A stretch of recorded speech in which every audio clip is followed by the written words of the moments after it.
more often than not, speaks what comes to my mind and then thinks perhaps later on.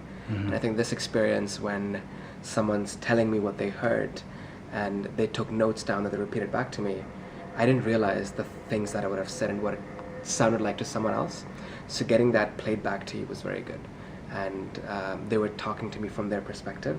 Mm-hmm. And if it's a client conversation or if it's a difficult conversation, you want to be cognizant of what you're saying. And through that feedback, I realized, I guess, what I had to improve moving on.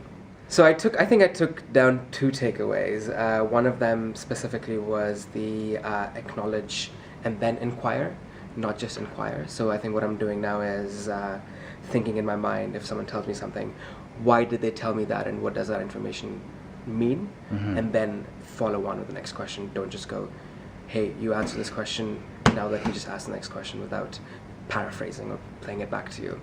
That was one. And the second thing, which I've been trying to work on for a long time, and it's obviously very difficult, is empathy. Yeah. So I think as many would agree, it's easier to connect with people who are similar to you and who have similar, I guess, values or aspirations as you. But even if you disagree with someone, I think the comment was, you can't disagree with a feeling. And you recognize that feeling, and you don't have to agree with it necessarily, but appreciate where that person is coming from, and then play it back from your point of view.